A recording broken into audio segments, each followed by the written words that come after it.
सबने जय श्री राम जी। मैं संदीप मेहरवान और स्वागत है सभी बैंकर्स का एक नई वीडियो में। तो हम कर रहे थे गवर्नमेंट स्पॉन्सर्ड स्कीम्स, जिसका लगभग ये लास्ट टॉपिक है। और उसके बाद इसमें जो इम्पोर्टेंट टॉपिक हमारे पास जो आएगा वो आया है सरफेसी एक्ट। तो चलिए शुरू करते हैं। National equity fund NEF to provide equity support to entrepreneurs both for setting up new project in teeny small enterprises sector and for expansion and modernization by existing unit। यानी कि जो NEF है वो इक्विटी सपोर्ट प्रोवाइड करता है entrepreneurs को, या तो नया प्रोजेक्ट लगाने के लिए टीनी और स्मॉल एंटरप्राइज सेक्टर के लिए, या फिर जो उनके पास है उसको ही एक्सपेंड या फिर उसको मॉडर्नाइजेशन करने के लिए जो फंड्स प्रोवाइड करता है NEF। नेक्स्ट है प्रोजेक्ट कॉस्ट क्या रहेगी इसमें, not exceed rate 50 lakh. Promoter contribution कितनी रहेगी, मिनिमम 10% ऑफ प्रोजेक्ट कॉस्ट।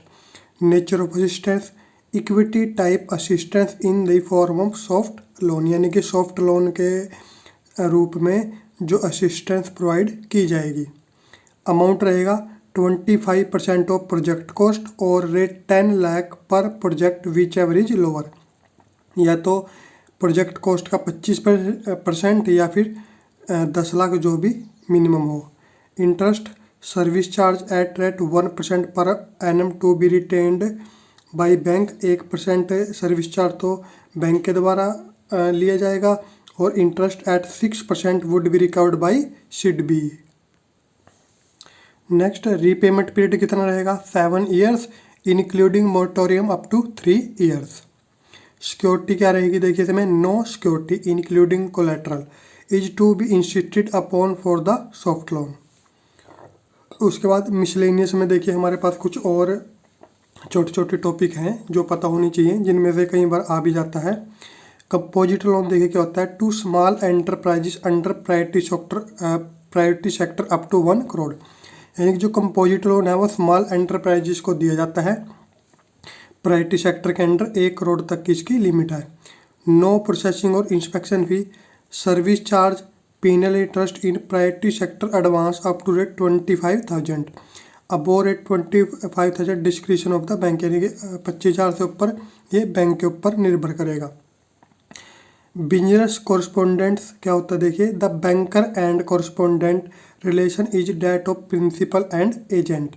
ये कौन होता है, जिसको हम बोल देते हैं BC, आपने सभी ने सुना होगा BC बोल देते हैं हम, जो कि मान लो जो पेंशन वगैरह दे सकता है, अकाउंट ओपन कर सकता है, तो उसको बोल देते हैं BC। और इसकी फुल फॉर्म कहते हैं बिजनेस कॉरस्पोंडेंट। और इसमें प्रिंसिपल और एजेंट का रिलेशनशिप होता है, यानी कि बिजनेस जो बैंक है वो प्रिंसिपल होगा और जो BC है वो एजेंट होगा, जो कि आगे बैंक का काम कर रहा है। नेक्स्ट है drip irrigation, it is ideal for horticulture species. Drip irrigation क्या होती है, ये सिंचाई की तकनीक होती है जिसमें एक एक बूंद करके पानी गिरता रहता है फसल के लिए, जो यूज की जाती है। और स्प्रिंकल इरिगेशन कौन सी होती है, आइडियल फॉर डेंस क्रॉप्स, यानी कि जो बहुत घनी क्रॉप्स होती है, जैसे आपके पास बाजरा हो गया, गेहूँ हो गया, ठीक है, तो ये उनके लिए यूज की जाती है। इसमें क्या होता है, जो एक फुहारा टाइप होता है वो फसल के ऊपर चलता रहता है, यानी कि अब ये यूज की जाती हैं क्योंकि इसमें जो पानी की वेस्टेज ना के बराबर होती है, बहुत कम पानी में ही सारा का सारा जो खेत सिंचा जा सकता है। नेक्स्ट है business facilitator, BF can not handle cash transaction. Business facilitator कौन होते हैं, जो कि कैश ट्रांजैक्शन को हैंडल नहीं करते। माइनॉरिटी कम्युनिटीज़ कौन कौन सी हैं, include Sikh, Muslim, Christian, Zoroastrian, Buddhist and the latest to be added Jains. Cluster based approach, it is applicable for small marginal enterprises, it minimize the risk, ये रिस्क को minimize करता है। खरीफ क्रॉप कौन सा होता है देखिए, सोन इन जुलाई एंड हार्वेस्टेड इन अक्टूबर, यानी कि जो जुलाई में बोई जाती है और अक्टूबर में काटी जाती है। मेजर क्रॉप्स के अंदर कौन कौन सी आएगी, जैसे ज्वार आ गई, राइस आ गया। जो हमारी तरफ जो हरियाणा में आप बात करोगे तो लगभग राइस जो होता है वो यहाँ पे होता है सबसे ज़्यादा। Bajra, maize, cotton, sugar cane, groundnut, soybean etcetera. यानी कि सभी ये जुलाई में जो बोई जाती हैं, लगाई जाती हैं, और इनकी कटाई कब होती है? अक्टूबर के अंदर। नेक्स्ट है rabi crop, sown in October and harvested in March and April, जो कि अक्टूबर में बोई जाती है और मार्च और अप्रैल में काटी जाती है। मेजर क्रॉप्स इसके अंदर कौन सी होंगी? Wheat, jowar, gram, Toor, rapeseed and mustard. जैसे अभी अक्टूबर गया है, तो अक्टूबर में आपने देखा होगा कि जो वीट लगाई गई और मस्टर्ड लगाया गया, ये भी लगाई जाती हैं। लेकिन यहाँ पे हमारे आसपास की अगर बात करें तो मस्टर्ड और वीट यहाँ पे लगाया गया, और काटी कब जाएंगी? मार्च अप्रैल में, यानी कि जो आगे मार्च अप्रैल आएगा तब ये काटी जाएंगी। उसके बाद Padho Pardesh scheme of interest subsidy. Next topic है सेंट्रल स्कीम। सेंटर की स्कीम है to provide interest subsidy on education loan for overseas studies. और ये किसके लिए है? ये इंटरेस्ट जो सब्सिडी दी जाती है, इंटरेस्ट के ऊपर सब्सिडी दी जाती है एजुकेशन लोन के लिए फॉर ओवरसीज स्टडी, जो कि बाहर जाके स्टडी कर रहे हैं उनके लिए है। Pursued by student belonging to minority community, जो कि माइनॉरिटी कम्युनिटी से बिलोंग करते हैं। और माइनॉरिटी कम्युनिटीज़ कौन सी है वो हमें अभी लास्ट पढ़ा। Full interest subsidy up to the period of moratorium, और फुल इंटरेस्ट सब्सिडी भी यहाँ पर मिल जाती है। डेट इज कोर्स पीरियड की प्लस मोरेटोरियम पीरियड क्या होगा? कोर्स पीरियड प्लस 1 ईयर, यानी कि मान लो 3 साल का कोर्स पीरियड था और 1 साल उसके बाद, या फिर 6 month after getting job which ever is earlier, या फिर जॉब मिलने के 6 महीने बाद, दोनों में से जो भी कम हो। Total income from all sources of the employed candidate. और अब इसकी एलिजिबिलिटी की अगर बात करें तो जो टोटल इनकम है एम्प्लॉयड कैंडिडेट की सभी सोर्सेज से, और इज और हर पेरेंट्स और guardians in case of unemployed candidate shall not exceed rate 6 lakh per annum. या फिर अगर वो अनएम्प्लॉयड है तो उसके पेरेंट्स या गार्डियंस की जो इनकम है वो 6 लाख से ऊपर नहीं होनी चाहिए पर एनम। नेक्स्ट है credit guarantee scheme for PM Svanidhi scheme. Scheme by ministry of housing and urban affairs. किसके द्वारा स्कीम है? Ministry of housing and urban affairs. Eligibility street vendors involve in vending on before 24/3/2020, जो कि 24/3/2020 से पहले किसके लिए? स्ट्रीट वेंडर्स के लिए, जो कि वेंडिंग करते हैं गलियों में। Amount initial working capital loan up to rate 10,000। Tenor रहेगा 1 year. Guarantee coverage available. Guarantee coverage में देखिए क्या क्या होगा इसमें। First loss default up to 5%, तो 5% तक के लॉस के लिए 100% गारंटी होगी।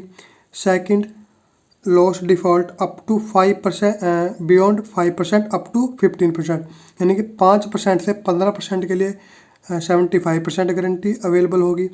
और मैक्सिमम गारंटी होगी 15% of the year portfolio. No guarantee fees, guarantee innovation period maximum 1 year, और मैक्सिमम 1 साल की गारंटी इसमें प्रोवाइड की जाती है। नेक्स्ट टॉपिक हमारे पास है डिफरेंट टाइप्स ऑफ चार्जेस। तो ये टाइप ऑफ चार्ज हो गया आपके पास, टाइप ऑफ सिक्योरिटी और एग्जाम्पल ऑफ सिक्योरिटी। जैसे फर्स्ट है हमारे पास टाइप ऑफ चार्ज में mortgage.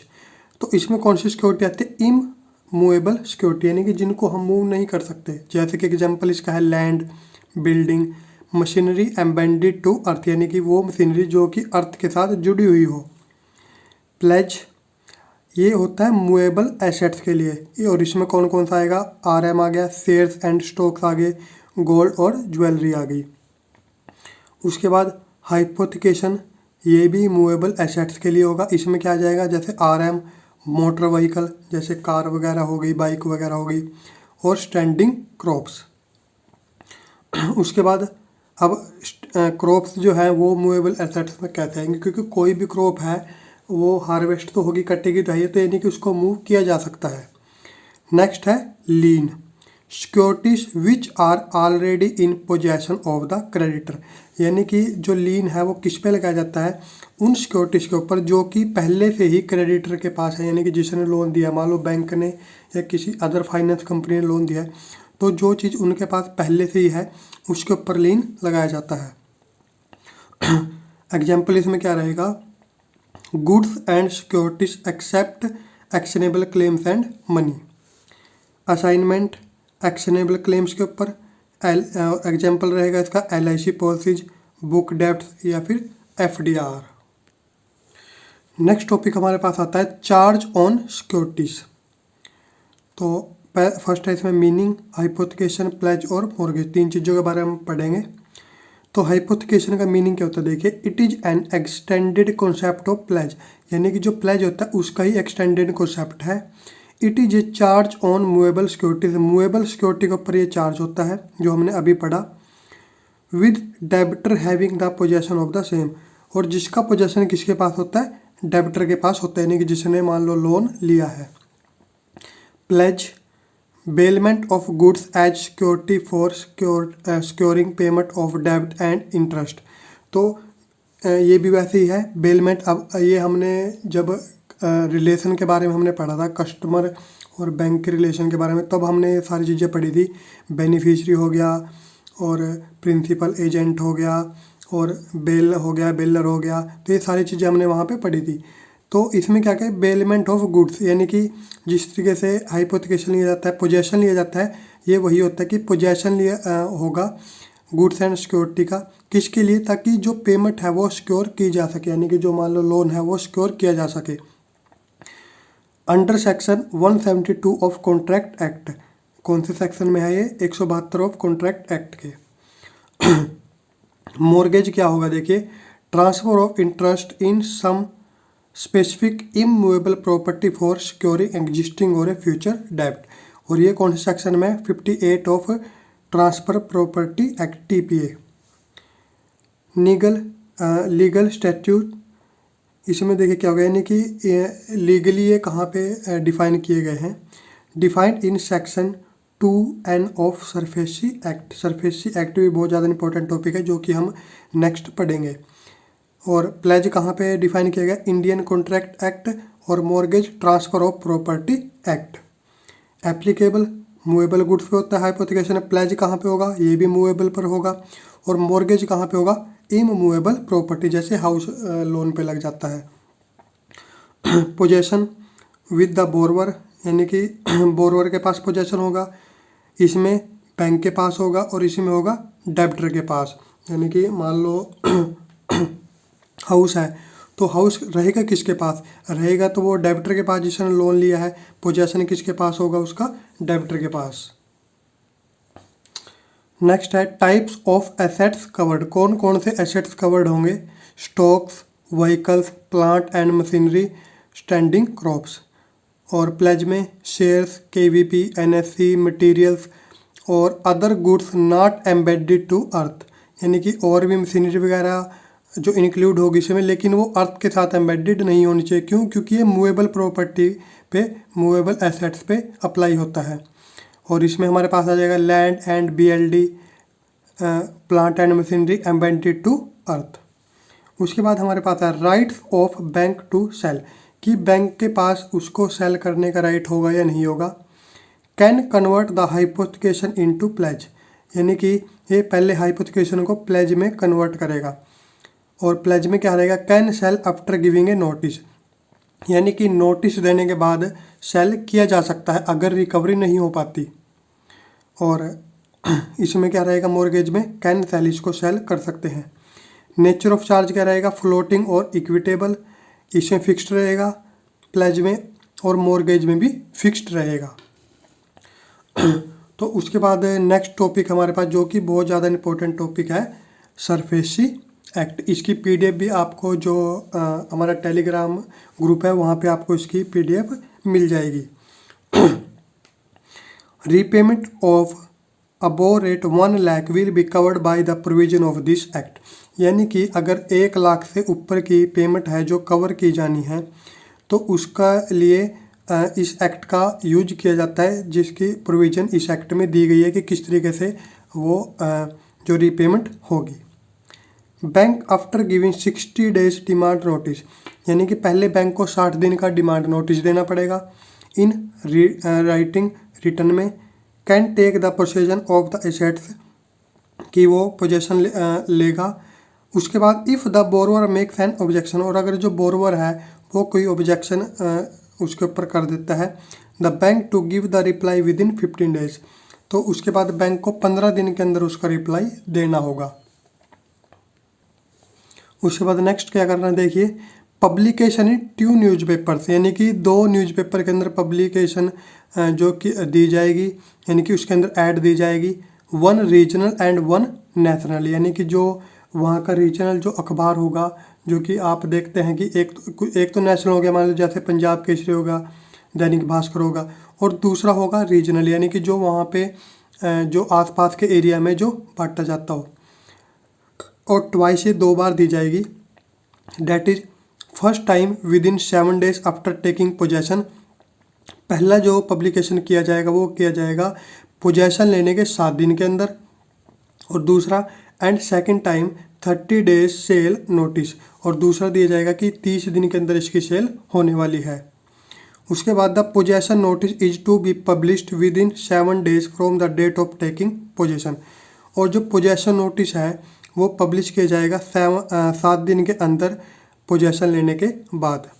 The district magistrates shall pass suitable orders in an application for assistance for taking possession of the secured assets under new section 14 within 30 days, और जो district magistrate होंगे वो एक order pass करेंगे application के through, किसके लिए, ताकि पोजेशन ली जा सके सिक्योर्ड एसेट की। और किस लॉ के अंदर ये डिफाइन किया गया है, सेक्शन 40 विद इन 30 डेज, यानी सेक्शन 14 के अंदर इसको डिफाइन किया गया। 30 दिन के अंदर जो ये एप्लीकेशन दी जाएगी, ऑर्डर पास किए जाएंगे। This can be extended by another 30 days, और इसको अगले 30 दिन के लिए और एक्सटेंड किया जा सकता है after recording the reason thereof, और अगर यानी कि कोई वैलिड रीजन है तो वो रीजन नोट करके उसके बाद इसको अगले 30 दिन के लिए भी आगे एक्सटेंड किया जा सकता है। नेक्स्ट है bank will give 30 days notice before selling the assets, और 30 दिन पहले नोटिस देना पड़ेगा, एसेट जो है उसको सेल करने से पहले 30 दिन पहले नोटिस दिया जाएगा। Sale is conferred by bank on receipt of 25% amount immediately and balance in 15 days, और जो सेल कब कन्फर्म की जाएगी, यानी कि मान लो उसकी बिडिंग होगी जिसको भी वो लेना है तो 25% की रिसिप्ट तभी ली जाएगी। मान लो 1 लाख रुपए का बेचा जा रहा है तो 25,000 रुपये उसके तभी लिए जाएंगे, और immediately and balance in 15 days, और जो बैलेंस है वो 15 दिन के अंदर देना होगा जो बोरवर को। नेक्स्ट है sale at reserve price to be fixed by bank, और जो सेल है जो रिजर्व प्राइस उसका रखा गया था उसके ऊपर वो फिक्स की जाएगी बैंक के द्वारा। Below reserve price consent of बोरवर is required, और अगर उसका जो सेल है वो जो रिजर्व प्राइस से नीचे हो रही है तो उसका कंसेंट लेना पड़ेगा बोरवर से। बोरवर कौन, जिसका वो एसेट था।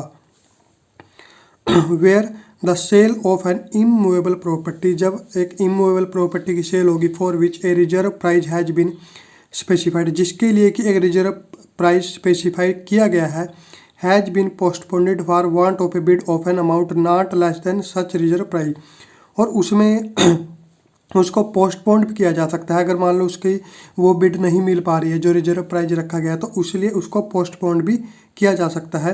It shall be lawful for any officer of the secured creditor if so authorised by the secured creditor to bid for the immovable property on behalf of the secured creditor to any subsequent sale, यानी कि अगर जो reserve price रखा गया है वो reserve price bid में नहीं मिल रहा है तो बिडिंग को उसको जो सेल को आगे एक्सटेंड किया जा सकता है, पोस्टपोन किया जा सकता है, ताकि जो रिजर्व प्राइस है एटलीस्ट वो मिले। नेक्स्ट है इन केस ऑफ कंसोर्टियम और multiple banking if the banks want the case to be referred to the taken to SARFAESI consent of 60% of creditors by value is essential, और जो bank है वो case SARFAESI के पास भी लेके जा सकता है। उसके लिए कंसेंट चाहिएगा कम से कम 60% ऑफ क्रेडिटर्स। उसके बाद account in which borrower has already paid 80% of the total due to the bank is not eligible. और जिसके अंदर जिस अकाउंट के अंदर जो बोरवर है उसने 80% अपना अमाउंट पे कर दिया, वो जो अकाउंट एलिजिबल नहीं होगा। नेक्स्ट पॉइंट इसमें है एनी बोरवर और any person aggrieved by the action of the secured creditors can file a petition to the concerned डेब्ट recovery tribunal within 45 days. और कोई बोरवर या फिर कोई और पर्सन जो कि उस फैसले से सहमत नहीं है जो उसकी सेल की जा रही है, तो वो एक्शन ले सकता है, वो पिटीशन दायर कर सकता है। कहाँ पर?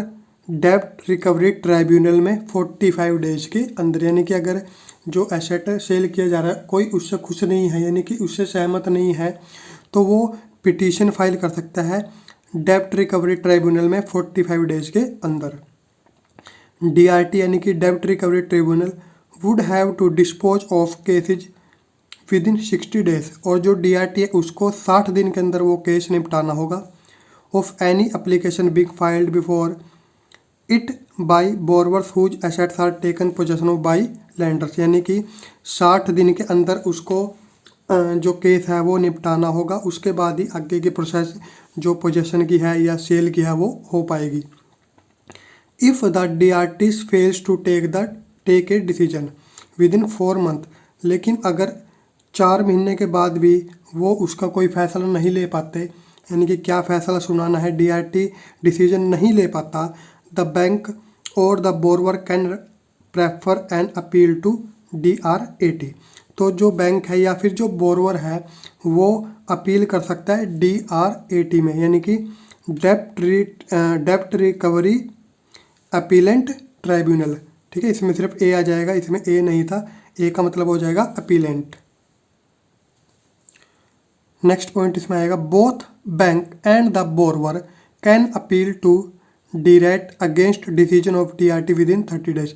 और ये कभी किया जाएगा कि जब DRT से डिसीजन नहीं हुआ तो उसके 30 दिन के अंदर DRAT में या तो बैंक के द्वारा या फिर बोरवर किसी के भी द्वारा अपील की जा सकती है।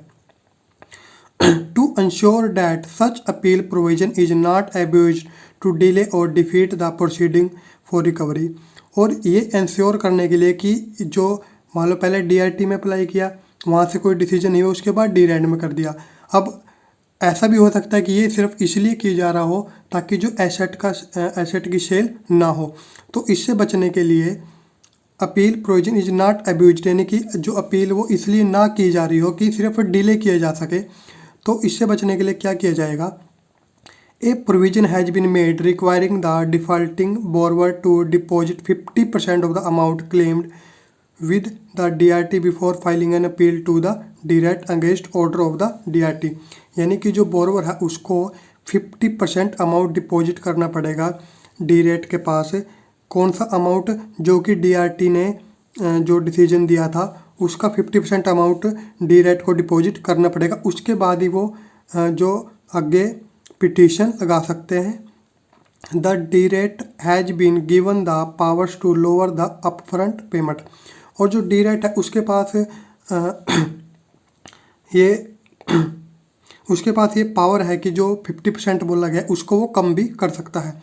But in no case can the stipulated payment be less than 25% of a discrete amount. लेकिन किसी भी केस में 25% से कम वो नहीं हो सकती। यानी कि ये बोल रहा था कि 50% उसको डिपॉजिट करना है, लेकिन जो DRAT के पास ये पावर है कि उसको वो कम भी कर सकता है, यानी कि 25% तक कम कर सकता है, लेकिन 25% से नीचे कम नहीं कर सकता।